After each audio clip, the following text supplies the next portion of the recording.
to Affirming Truths. I'm your friend and host, Carla Arges. This show is a safe place to share our struggles, grow in faith, and root our identity in Christ. My hope is that you will leave each episode feeling encouraged in your journey. Subscribe so you don't miss an episode, and it would mean the world to me if you would leave a review. I am so glad you're here. Let's get started. Hello, friends. Welcome to Season 8 of Affirming Truths. I am your host, Carla Arges, and I am so excited that you're here with me.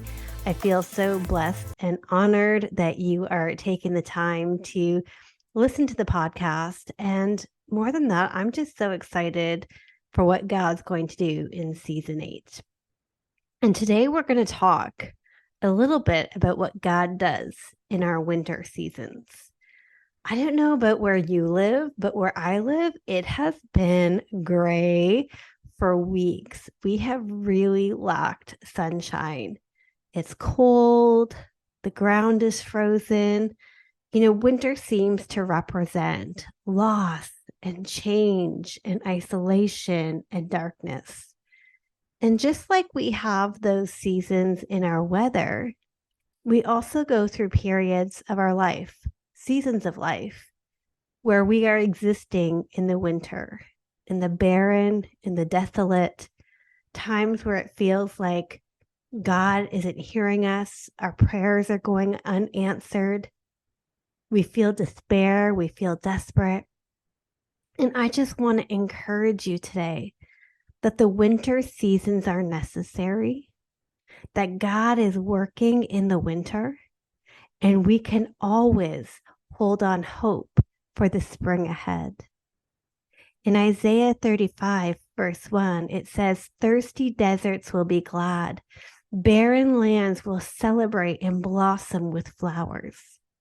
You may be in winter right now, but that is not your future. That is not the end. And it can feel hard to hold on to that truth, can't it? I know through my winter seasons, it can sometimes feel like there's no end. Trial after trial after trial. It can really feel like, God, are you there? Do you see what's happening? Are you not hearing my prayer? And it can be a time where we wrestle with God. God, where is the hope in this situation? God, why are you allowing this suffering? God, show up. But can I encourage you, friend, that the winter season is so necessary for the coming bloom? When I was thinking about this topic, I started to research tulips. I love tulips in the spring, but the bulb of the tulip gets planted in the cold weather. You see, the tulip, before we get this bloom, goes through so many stages. There's planting time, where the bloom goes into the dark, into the cold. It starts to make roots. Now, you can't see above the surface what's happening, but there are roots forming. It goes through a growing period where it gets strengthened as it pushes through the soil. It grows in strength. Then comes the blooming time. And it doesn't just stay there. There is regeneration that happens and multiplication that happens with tulips. The first year after they bloom, tulips will start to multiply. So whatever season you are right now, planted beneath the soil, making roots in a cooling period, in what seems like it's dark and desperate, there is a period of multiplication coming in your life, where God is going to bloom and blossom something beautiful that is not just going to be for you, but to be for others as well. That the blessing he's going to bring in your life, whether it be more joy, whether it be reconciliation, whether it be peace, whatever it may be, you will be a conduit in which it multiplies further. You are being refined in the winter. You are being hidden so that God can do a good work in you and prepare you to be the person you need to be to multiply. We know we're going to have trials. John 16:33 says, I have said these things to you that in me you may have peace. In the world you will have tribulation, but take heart, I have overcome the world. God offers us peace in the midst of the tribulation, in the midst of your winter, in the midst of your barren land. God offers you peace. He offers you comfort. He offers you and invites you in to abide with him, to hear his heart, to get to know his spirit.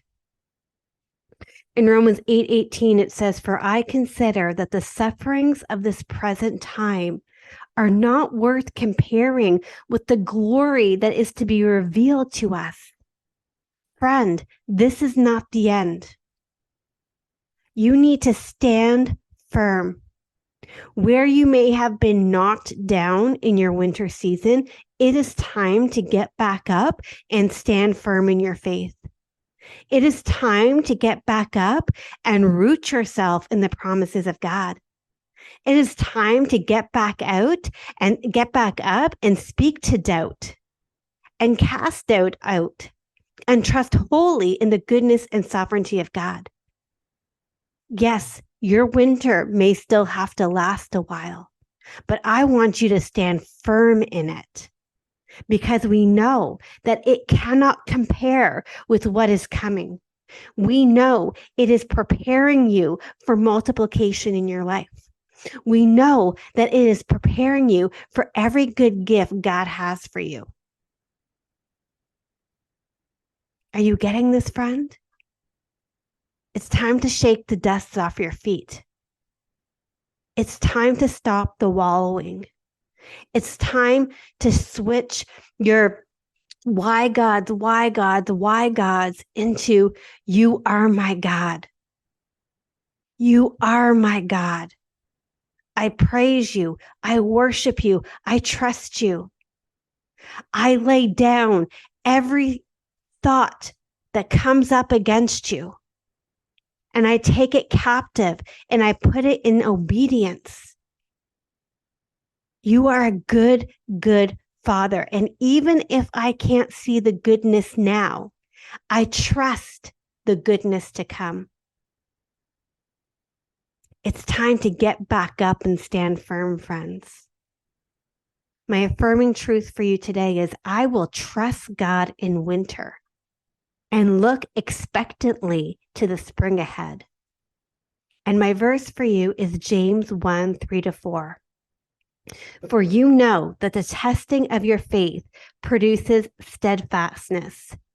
And let steadfastness have its full effect, that you may be perfected and complete, lacking in nothing. Let's get steadfast. The testing that is happening in your winter season is creating in you a steadfastness that you will have everything you need in Christ, lacking nothing. Do not despise the winter. It is necessary to get the bloom. It is necessary to get the multiplication. Stand firm, friends. I'll talk to you later.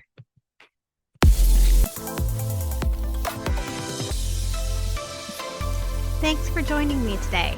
I hope we're already friends on social media, but if we're not, come find me on Instagram at Carla Arges or at Affirming Truth. Can't wait to see you back here next week. Bye, friends.